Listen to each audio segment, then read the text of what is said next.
The following lecture by Dr. Gordon H. Clark is entitled, What is Apologetics? The very first thing to be made clear in a course in apologetics is the nature and scope of the subject. One must answer the question, what is apologetics? The situation is similar to that of the bumper sticker which reads, Christ is the answer. And it's not too flippant reaction, what is the question? Many a student has been disappointed with an apologetic system because its parts did not answer the questions he thought it should. And others have been deceived because they accepted so-called answers to questions that were irrelevant. Therefore, it is necessary at the beginning to state the nature and scope of apologetics. This may take more time than some are willing to spend, and it may be too elementary for others who are impatient of results. One example of impatience and misunderstanding will suffice to particularize the general principle. Knowing that the historical accuracy of the Scriptures is under attack, and realizing that if the Bible is in error on earthly things, it cannot be trusted on heavenly things, a student may take great, even excessive delight in the archaeological discoveries that have corroborated the scriptural statements. I, too, delight in these archaeological confirmations, but one must understand that they do not demonstrate the inerrancy of Scripture.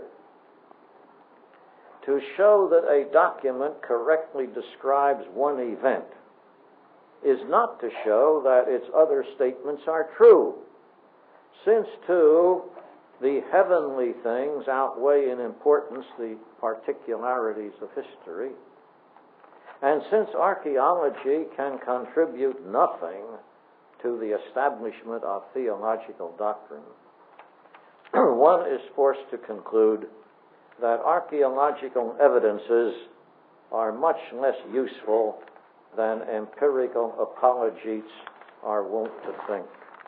And as before, any time you wish to interrupt or ask questions, please do so. That doesn't irritate me at all. It's something I like. No. But I am getting ahead of my story. As a further introductory note, let us survey, very briefly, several views of what apologetics is. A book called Socrates or Christ, The Reformation of Christian Apologetics, a book written, or at least a chapter written by Greg Bonson in Foundations of Christian Scholarship, edited by Gary North. On page 192 and 193, and incidentally, if you don't interrupt me, I shall interrupt me. My good friend Carl Henry, most of whose work I read before he ever publishes it, has the unfortunate habit of name-dropping. And I have remonstrated with him gently against this, and I have urged him to quote fewer people, many fewer, but quote them more at length so that the students or the readers will have more notion of the theories of the men he's talking about. Well, that's not his style, and I have my style.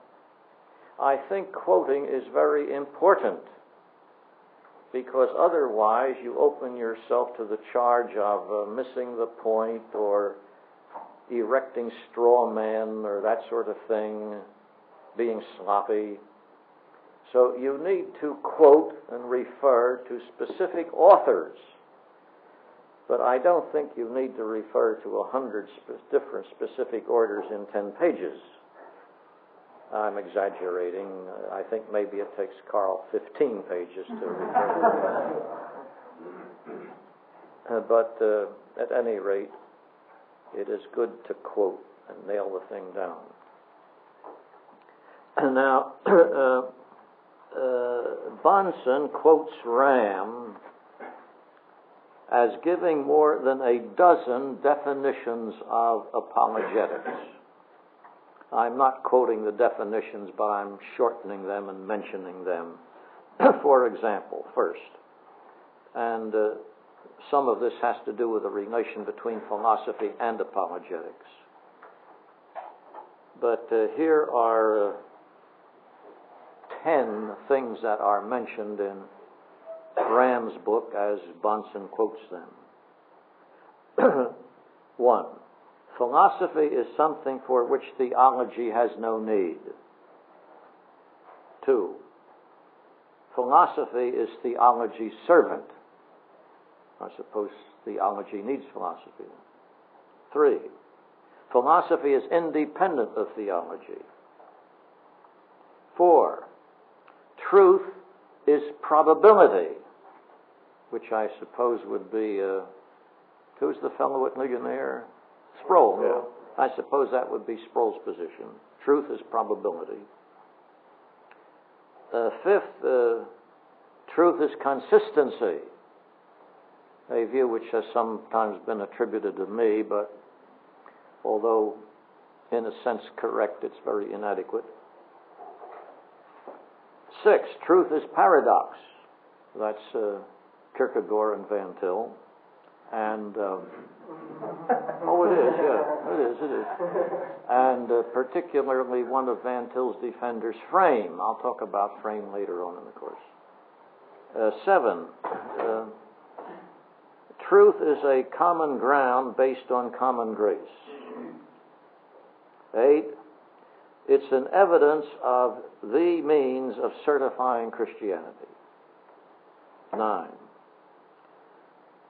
truth is only appreciated after regeneration, never before. And truth in apologetics is irrelevant and useless, which I suppose most students would hope it would be. Etc. I just mentioned that to show there are quite a number of different views, maybe overlapping, but nonetheless different, as to what apologetics is and what the relation of philosophic apologetics to Christianity is on. The previous mention of archaeology and the brief enumeration of a dozen or more aims and methods leads to a comparison of 3 different seminaries. There is one seminary, so I have been told, and therefore I won't give its name, since I've only been told this, but anyhow, it's somebody's opinion of the seminary. There is one seminary that deliberately excludes what has usually been called apologetics and has replaced it with archaeology. Now, I know what seminary I'm referring to, and I know at least one of the men is a friend of mine for many, many years. And I imagine that this statement is correct, but I've never checked it out, and so I won't mention the name of the seminary. But there's no apologetics, and it has been replaced by archaeology. This, I believe, is a major blunder. There is another seminary whose courses basically represent one form of traditional apologetics, and I refer to Westminster Seminary and Professor Van Til's presuppositionalism. There is a third seminary, and it is the Conservative Baptist Seminary in Denver, where the courses in apologetics follow a different tradition, a tradition which in Presbyterian circles, they're Baptists of course, which in Presbyterian circles was represented by Hodge and Warfield. The mention of these seminaries and these professors indicates that apologetics is no easy subject. The latter two, that's Westminster and Conservative Baptist, the latter two, and indeed all three, make philosophically fundamental assumptions involving more than ordinary complexities. But as there seems to be no other than these three general possibilities, the answer to what apologetics is turns out to be a choice from among these three procedures. All of these procedures have one thing in common, and this concord can furnish a preliminary definition of apologetics. They all, in one way or another, seek to defend the truth of Christianity against the attacks of its enemies. But the three attempts to do this differ fundamentally from one another in their starting point, in the extent of the subject matter, and in their logical consistency. Since their very starting point is in question, each apologete must begin by showing that his Christian and his non-Christian opponents fail at the beginning. Some impatient students want so-called positive results immediately. They find the refutation of opposing views too negative, time-consuming, and almost worthless. Yet, the only way to support the choice of one of these procedures rather than another is to show that the others do not solve the problem. To counsel patience, to exhort the young student, and you all are pretty young. Why, none of you remember the sinking of the Titanic. You're just little children. I wager, this is most marvelous, miraculous, and incredible, I wager that not many of you even remember the Second World War. It's hard for me to believe. Yeah. None of you were at the Battle of the Bulge? Oh, and you don't know anything about Peenemünde? Ah, terrible. Oh. To counsel patience, to exhort the young student to study long and hard, to stress difficulties in apologetics that even some mature apologetes underestimate, justifies a few more thoughts along this line. The Christian wishes in some way to defend Christianity. Now, in the world, Christianity competes not only with Buddhism, Islam, and Zen, and your seminary had the privilege of a man who wrote a pretty good book on Zen. He's no longer here. I keep up correspondence with him. I guess you all know him, don't you? But also, not only Islam, Buddhism, but also with Hegelianism, logical positivism, existentialism, and with what other philosophical systems there may be.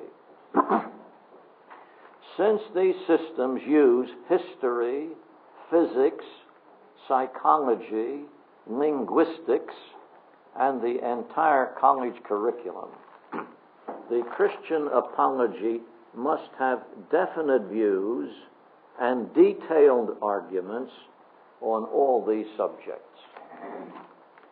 Therefore, apologetics cannot be so narrowly restricted to a few popular points, nor so sharply distinguished from science and philosophy as some Christians think.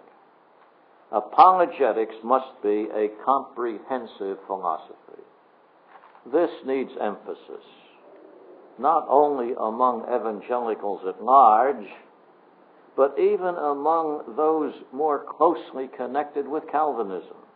To confront secular systems, the Christian must present a system. Christianity is a system.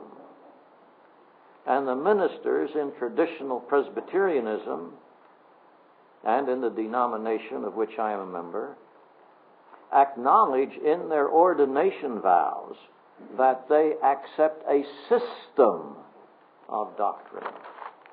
The value, indeed the indispensable necessity of a system, can be illustrated from military annals.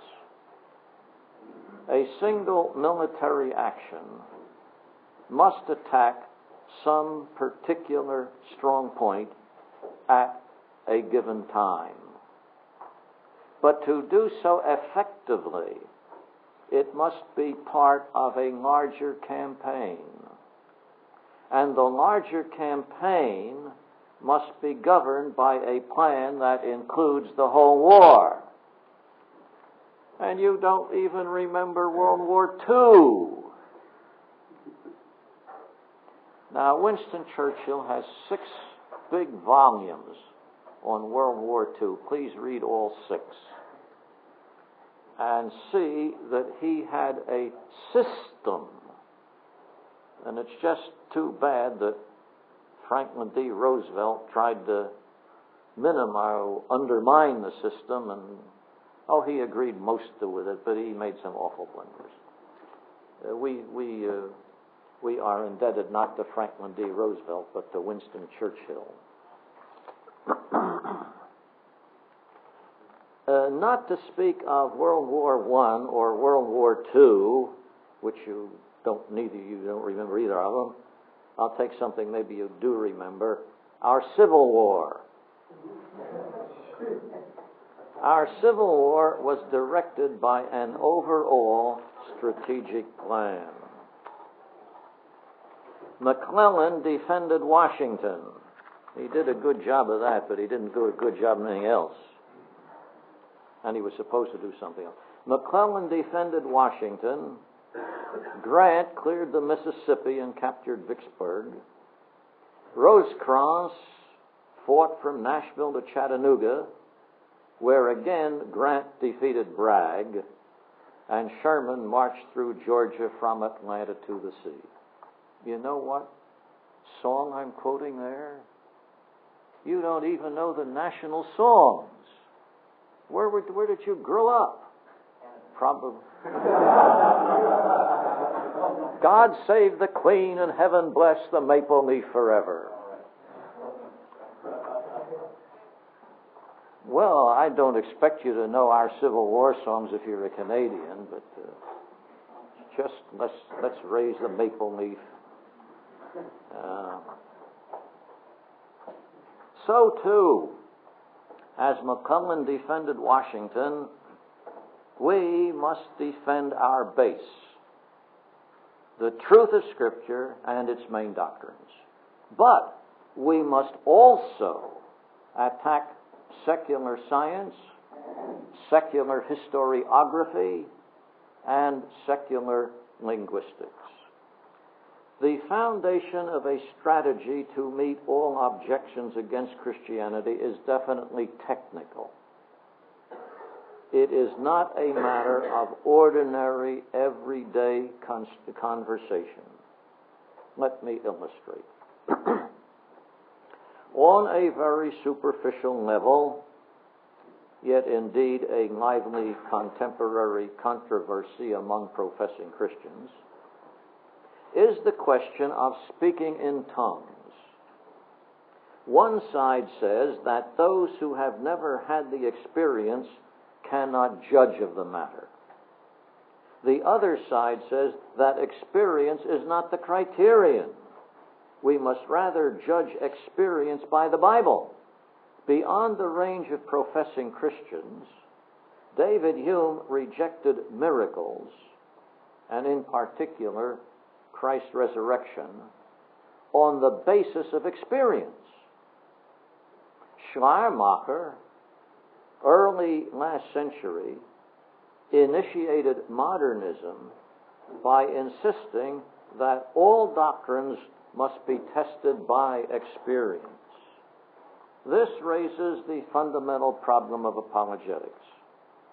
When one says, I believe in the resurrection, or I believe in tongues, or even I believe in God, the non-Christian will ask, how do you know? This is true in physics and geology also. If someone asserts a law of physics or proposes a geological explanation of Yosemite, his colleagues will ask, how do you know? They want to examine his methods. They want to see his criteria for knowledge. Theories concerning the criteria for knowledge are, in technical language, called epistemology.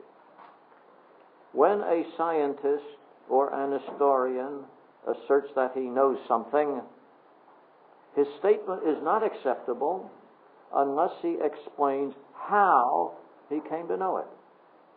How do you know is the last question to be asked, and epistemology is the first subject to be established. Some devout Christians do indeed accept an empirical epistemology. My very orthodox Lutheran friend, John Warwick Montgomery, you all know him, do you? You've heard him lecture. He's a very clever lecturer. Oh, he's very interesting. I wasn't being derogatory. You know, he's brilliant, except he's wrong.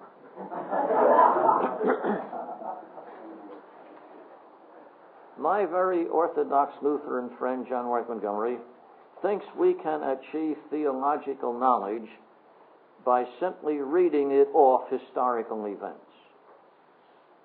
A liberal like G. Ernest Wright also thinks this possible, but he reads off a vastly different theology. This lecture now aims to show that epistemology is basic to apologetics, and second, that empiricism is totally unsatisfactory. In the Middle Ages, during the 13th century, Thomas Aquinas substituted the empiricism of Aristotle for the so-called Christian Platonism of Augustine. Although Aquinas tried to make metaphysics the basic subject and thus reverse the position Augustine had given to epistemology, even so, Aquinas had to acknowledge that the crucial question came in epistemology. Instead of recognizing that God had endowed mankind with an original or a priori intellectual equipment, Aquinas held that man's mind started as an empty blank, and all his knowledge began in sensory experience. I don't know whether Aquinas originated the phrase tabula rasa. I doubt that anybody before him used it, but I just don't know. I'm not sure. But I do know that he used it. You will find it in his text, the Latin text, that the mind at birth is a tabula rasa, a clean sheet, nothing written on it, absolutely without a priori equipment, blank mind, on which the experiences of sensation write themselves and are the basic elements of knowledge. In modern times, Schleiermacher, with certain modifications I cannot take time to explain in this lecture, Schleiermacher introduced religious experience or empiricism into Protestantism. Religion was to be based on experience. In effect, this eliminated theology in favor of the psychology of religious experience. Now, Schleiermacher apparently wished to retain a semblance of doctrinal orthodoxy, but his followers employed experience more and more consistently, dropping one doctrine after another, until Schleiermacher's modernism became 20th century humanism. And if you wish to read the history of this development from Schleiermacher to modern humanism, Edwin Burt has a book called Types of Religious Philosophy, and his account of the history of it is better in the first edition than the second. He may improve the second in other ways, but he dropped out the history by which he traced the development of American modernism from Schleiermacher into the humanism in which you find it today, or at least earlier in the century. And that's a very good chapter to read. It's near the end of the book. The chapter heading is probably From Modernism to Humanism or something like that. And it deals a good deal with the Chicago theology that began around the First World War, maybe a little before, and continued for a time. And I'm trying to think of one of the men who defined God. I have such trouble with names. I can remember Plato and Aristotle, but I can't remember the names of very many Americans, and so I forget.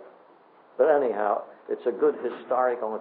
Of course, Burt is a humanist, but his historical account of the development from modernism to humanism is a very good historical account. For this reason, it is not effective strategy to defend one doctrine after another. Frontline fighting is essential, but it is doomed to defeat unless the enemy's central facilities of production are bombed out of existence. Therefore, we must oppose not only the psychology of religious experience, but the central issue of empiricism as a whole. Empiricism is the theory that all knowledge depends on sensory perception. Thomas Aquinas, many Lutherans, unfortunately, and even some Calvinists have advocated this epistemology. But its chief exponents have been secularists like David Hume, Karl Marx, Bertrand Russell, and more recently the logical positivists with their slashing attack on metaphysics and theology. Please turn the tape for the continuation of this lecture. Some contemporary evangelicals, indeed some of my very good friends, support empiricism and claim that my arguments to the contrary merely repeat ancient Greek skepticism. This cavalier treatment must face a twofold reply. First, to say that an argument comes from a Greek skeptic does not refute the argument.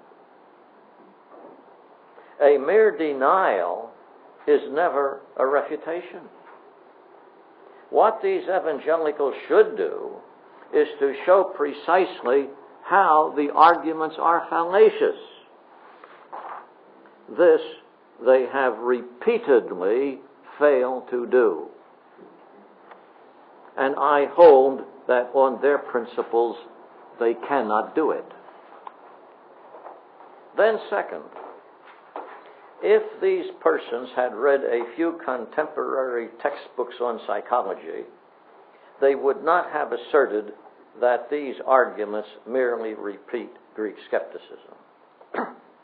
That they overlap is no doubt true. But 20th century psychology adds details that the Greeks never thought of. Permit me, therefore, to mention just a few of the difficulties which, in my opinion, empiricism cannot handle. Now, I must ask for your patience, but the refutation of opposing theories is a preliminary to the establishment of my own view. And really, that ought to be the method anybody takes.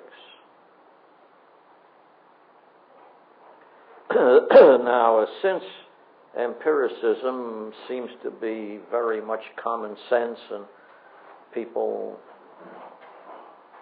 accept it unthinkingly, I want to spend a little time refuting the views of John Warwick Montgomery, what's his name I just mentioned a minute ago, up there in Ligonier. I don't know why I always forget his name. I remember John Warwick, but I have an awful trouble with names. I remember Carneades, of course, know him quite well, but anybody beyond antiquity I can hardly remember. I do remember World War I, though. There was a man by the name of Hindenburg, you know.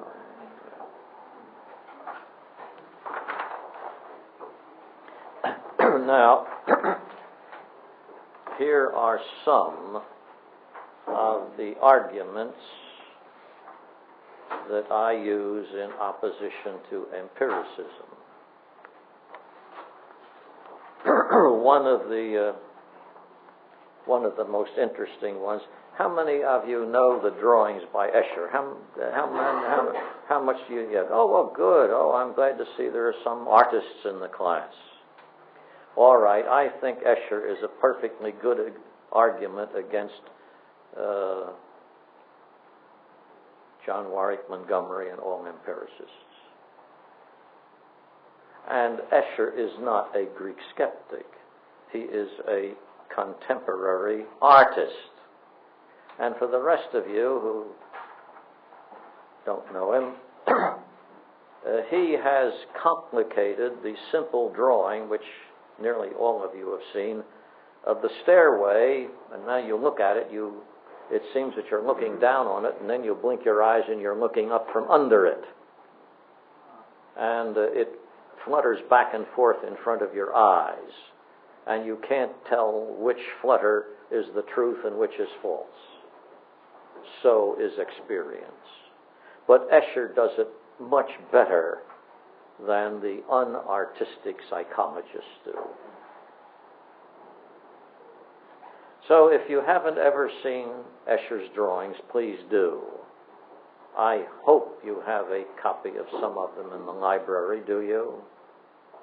Those of you who raised your hands, did you see them in books here?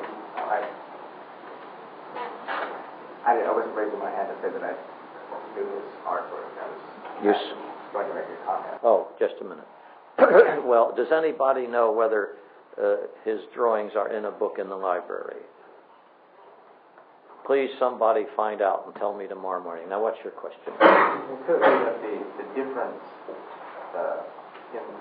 when we view it one way and then we blink our eyes and say view it another way. Could it be that the difference is not a disagreement about what is actually on the page, but it's a disagreement in how we happen to conceptualize it or organize it? Precisely, yes, and that's what happens all the time. But then, and hence you can't trust your senses. But then my point is that the senses at that point are not trying to make a the senses give you two different impressions, and you're looking at the same piece of paper, if there's a piece of paper there to look at. Yeah, but I don't suppose an empiricist would say that there are two different. He'd have to. No, he would have to say that that what is on the page is objective.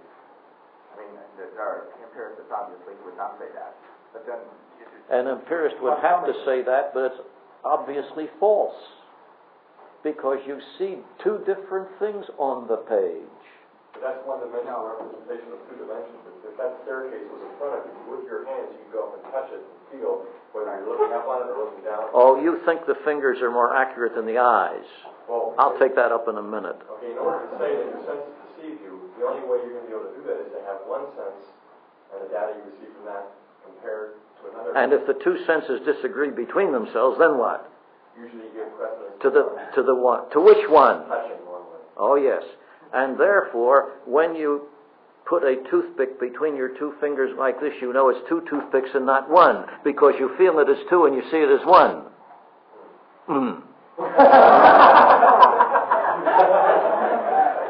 And in addition to Escher, do you know what trompe-l'oeil is? Anybody know trompe-l'oeil? Those that you know, if you know Escher, you must have known enough art to know trompe-l'oeil, huh? Well, the term, of course, means a deception of the eyes, but it's a particular method of painting. And these paintings are so constructed, if you put them on the wall, a flat wall, you are quite sure that there's a recess there and you can put your hand and get it. And you see the recess. That's why it's called trompe. It deceives the eyes, yes?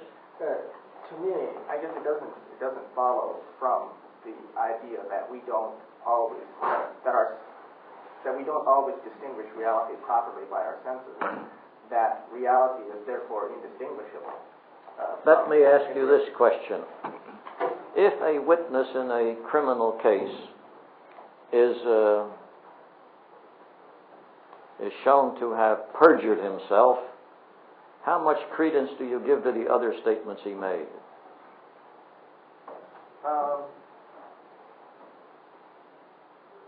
Not a whole lot. Not a whole lot, yes. But my point is simply that if your eyes deceive you once, you can't believe any of it. But then, by the very fact that we can conclude that our eyes have deceived us, implies that there are some criteria on the basis of our senses by which we can say that they are deceived. No, not at all. You only know that you have two sensations which contradict each other and cannot be, it's out. They can't both be true. You know one is false, but you don't know which one. But then but the fact that we do make judgments all the time. Yes, but we often make wrong judgments. But there are judgments about which we agree, and judgments about. I mean, every time we talk and use language that is drawn from the. I don't know whether we agree. I find more people who disagree with me than who agree. Yeah, but there are things about which we agree. I'm not saying that we're always correct, but I think that there are some things that we can know on the basis of our. But if two propositions are contradictories, they cannot both be true. And your senses give you contradictory propositions. So whichever one is false, whichever one is true, the other is false, and hence you can't trust your senses. They've committed perjury. Next fellow. I was going to say, I studied psychology for my undergraduate work, and one of my fields was proprioception, which is the study of how the senses interact with one another. And there's so much evidence showing how the senses constantly deceive each other. You can set up controlled experiments, and you can just amaze people by how much your senses can deceive one another. And that's quite a growing field. Maybe once in a while somebody agrees with me. Back there. Yeah, you. Yeah. Why have a court system if we can't trust any witnesses? And why cross the street if we're not sure if a car is going to hit us or not? I'm going to use that example as one of my main arguments. The court system. In fact, I used this with John Warwick Montgomery a little bit ago when we both talked to the same audience. This last winter, now I don't know whether it was in January or February, it might even be, but rather recently, a man who had been convicted of murder and who had been in jail for 15 years was let go because another man confessed to the murder. Now, here we had, in the original trial, you had 12 jurors. They all agreed on the witnesses' positions, from what the witnesses said, putting it all together, all 12 of them agreed that this man was guilty. Now, in a murder case, with the laws as they are to protect innocent people, and they're rather strict, 12 people, and I would suppose all of them, or nearly all of them, were quite honest. Certainly most of them would be honest. 12 people were convinced beyond any moral doubt that this man had committed murder. And all 12 of them were wrong. So maybe that happens in 1% of the cases. So and therefore, you discard all the other cases. On what basis do you say that? So if you were Supreme Court justice, you just bar the whole system? No, I wouldn't. I would admit that it is frequently mistaken. Yeah. So are you then saying that our sentences sometimes can be mistaken? Yes. Or are you saying that they're totally untrustworthy? If they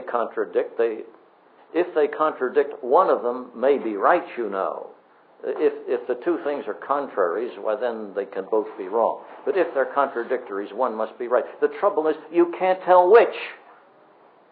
You know one is wrong, but you don't know which one's wrong. Okay, but usually our sentences don't conflict with each other, and then we can... Oh, I think they often do, more than just once. In fact, I think I have that experience every day. I want to give very well.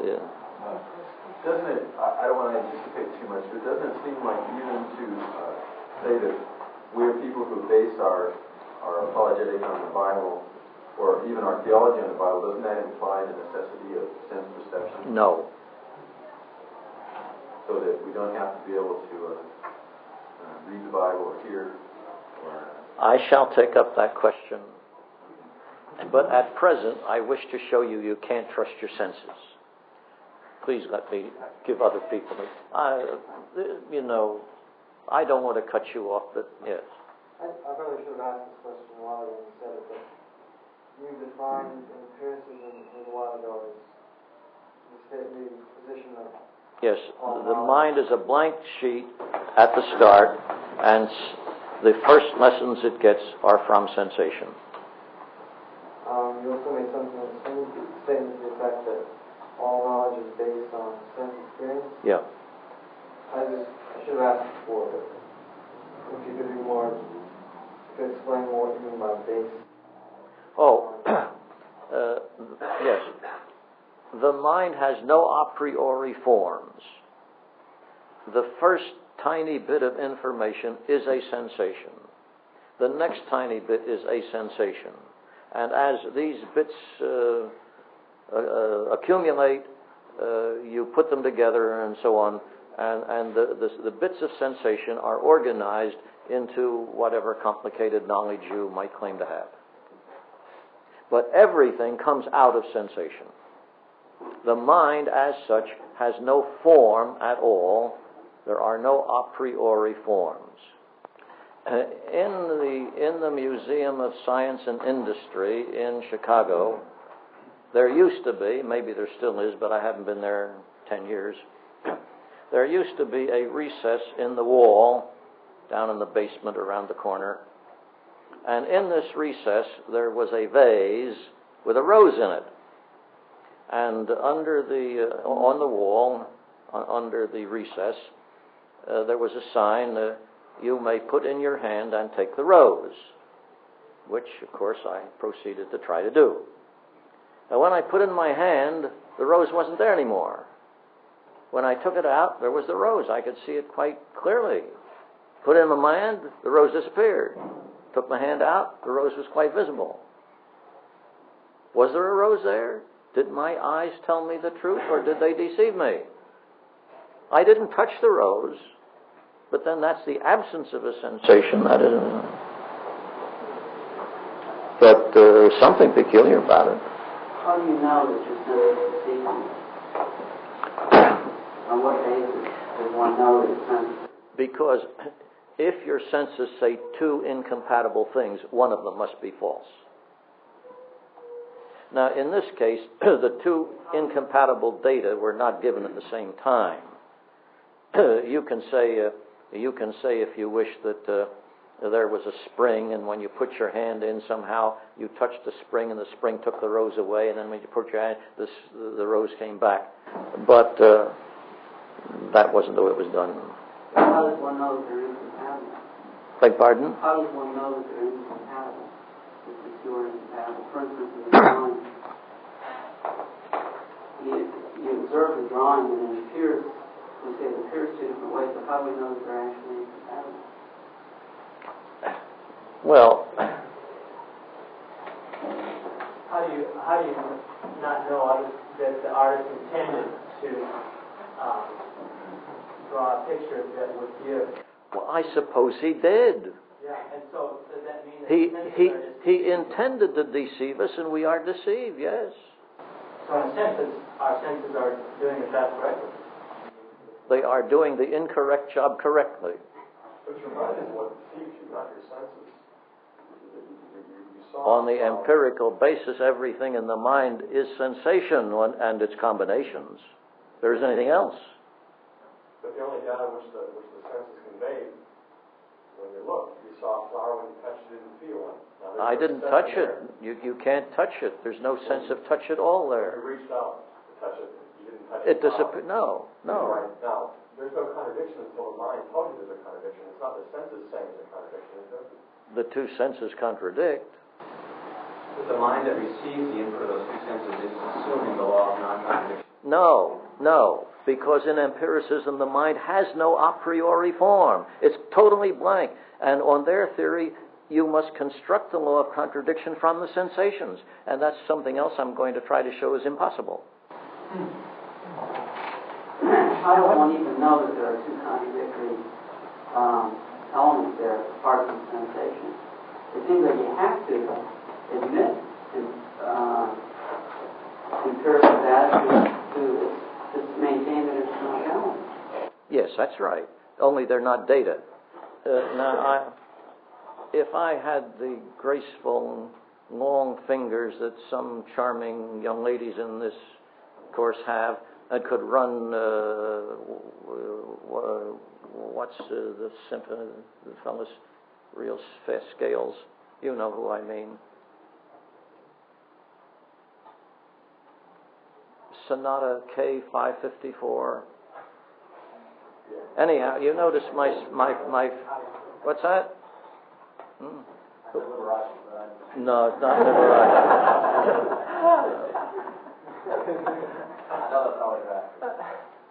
I'll think of it in a minute, but it's hard for me to remember.